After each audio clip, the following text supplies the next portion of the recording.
5000 साल पहले भगवान श्री कृष्ण ने मनुष्य की बर्बादी के 3 ही कारण बताए थे। इस वीडियो में हम एक कहानी के माध्यम से हम आपको वो 3 कारण बताएंगे। तो चलिए देखते ही कौन से 3 कारण हैं जिन्हें करके व्यक्ति बर्बाद हो जाता है, और कहीं आप भी तो नहीं कर रहे ऐ 3 गलतियां। चलिए शुरू करते हैं। प्राचीन काल में एक नगर के पास के एक जंगल में एक सन्यासी रहते थे। संसार के तमाम आकर्षणों से दूर होकर उसने कई वर्षों की तपस्या से अपनी शक्तियों को जागरूक किया था। वह लोगों की हर समस्याओं का समाधान करता था। धीरे धीरे वह मशहूर होने लगे और यह बात राजा को पता चली। राजा ने सन्यासी से मिलने का फैसला किया और वह सन्यासी से मिले। राजा सन्यासी के बातों से बहुत प्रभावित हुए और उन्हें अपने राज्य में चलने तथा महल में रहने का आग्रह किया। सन्यासी मान गए और राजा के साथ उनके महल में रहने लगे। कुछ साल तक सन्यासी वहीं रहे। एक दिन राजा और रानी को पड़ोस के राज्य में जाना पड़ गया। उन्होंने एक नौकर को सन्यासी के भोजन आदि की जिम्मेदारी देकर निकल गए। एक दिन नौकर बीमार पड़ गया और आया ही नहीं। सन्यासी को खाना खिलाने वाला कोई नहीं था। वह इंतजार करता रहा और अंततः वह गुस्से में लाल हो गया। तभी राजा और रानी वापस आए। सन्यासी ने राजा को बहुत डांट फटकार लगाई और कहा कि तुम मेरी जिम्मेदारी नहीं उठा सकते थे तो क्यों मुझे लेकर आए। कुछ दिनों बाद मामला शांत हो गया। कुछ दिनों बाद राजा को फिर से पड़ोस के राज्य में जाना पड़ गया। इस बार राजा ने अकेले जाने का फैसला किया और रानी को खड़े निर्देशों के साथ सन्यासी के सेवा के लिए रख दिया। रानी रोज समय पर सन्यासी को खाना भेज देती थी। एक दिन रानी खाना भेजना भूल गई और वह नहाने चली गई। सन्यासी को खाना नहीं मिला तो सन्यासी ने काफी इंतजार के बाद महल में जाने का फैसला किया। सन्यासी महल में गया और उसकी नजर रानी पर पड़ी। रानी की सुंदरता सन्यासी के मन में घर कर गई। रानी के अद्भुत रूप को देखकर सन्यासी उसे भुला नहीं पा रहा था।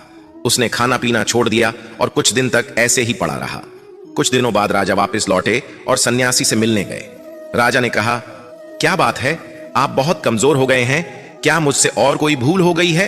तो सन्यासी ने कहा कि नहीं, मैं आपकी रानी की अद्भुत सुंदरता की मोह में पड़ गया हूं और मैं उसे भुला नहीं पा रहा हूं, और अब मैं रानी के बिना जिंदा नहीं रह सकता।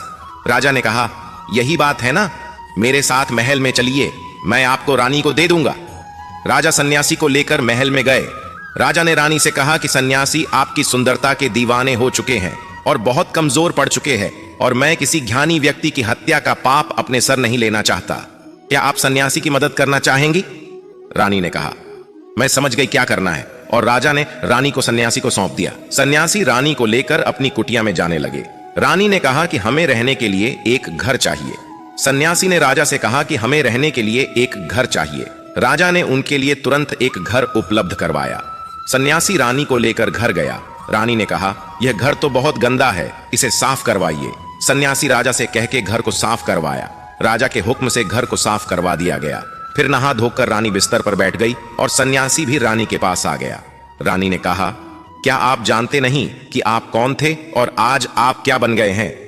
आप एक महान सन्यासी थे जिनके आगे राजा भी झुककर प्रणाम करते थे, और आज वासना के कारण आप मेरे गुलाम हो गए हैं। यह सुनकर सन्यासी को महसूस हुआ कि वह तो एक सन्यासी था जो सारी सुख सुविधाओं को छोड़कर शांति की तलाश में जंगलों में चला गया था।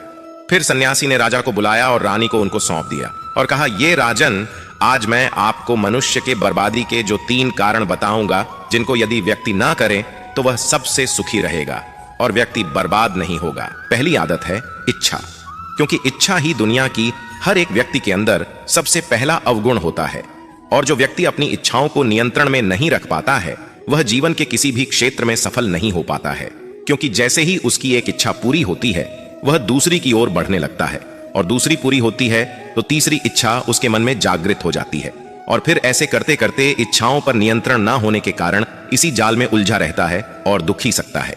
इसीलिए राजन, जब हम इच्छाओं पर नियंत्रण का लेते हैं तो हम हमारे मन पर भी नियंत्रण का लेते हैं, और जब हमारा मन हमारे बस में होता है तो हमें सुखी सुखी प्राप्ति होती है। फिर जो हम चाहते हैं वही हमारे साथ होता है। दूसरी आदत है वासना का जन्म। हमारे मन में उठने वाली इच्छाओं से होता है। जिस प्रकार इच्छा का कोई अंत नहीं होता और मनुष्य वासना के जाल में फंसता ही चला जाता है, वासना के वशीभूत होकर मनुष्य को कुछ भी नजर नहीं आता है। आज तक जितनी भी लड़ाइयां हुई हैं उनका सबसे बड़ा कारण स्त्री को पाने की इच्छा ही रही है। स्त्री के प्रेम में वशीभूत होकर राजा महाराजाओं ने आज से पहले बहुत सारे युद्ध किए हैं। रावण इस संसार का सबसे बुद्धिमान व्यक्ति था, लेकिन उसने भी माता सीता की सुंदरता में आकर अपना सब कुछ बर्बाद कर लिया। उसकी मृत्यु का कारण एक स्त्री ही बनी थी। कहीं राजा महाराजा तो युद्ध में इसलिए हार गए क्योंकि वो लोग स्त्रियों से रासलीला रचने में ही रह गए। ईश्वर ने तो स्त्री की उत्पत्ति इस संसार को बढ़ाने के लिए की है, लेकिन आजकल लोगों ने इसे अपनी वासना का शिकार बना लिया है, अपने मनोरंजन का साधन समझने लगे हैं। और जब उन्हें अपना यह मनोरंजन नहीं मिलता तो वो पागल हो जाते हैं और ना जाने क्या क्या कर बैठते हैं। इसीलिए ही राजन, जितना हो सके उतना वासना से दूर रहना चाहिए। तीसरी आदत है क्रोध, क्योंकि जब मनुष्य की वासना की पूर्ति नहीं होती है तो उसके अंदर क्रोध उत्पन्न हो जाता है, और जब व्यक्ति को क्रोध आता है तो उसे पर उसका नियंत्रण नहीं होता है, और फिर वो क्रोध में आकर कई गलत निर्णय ले लेता है।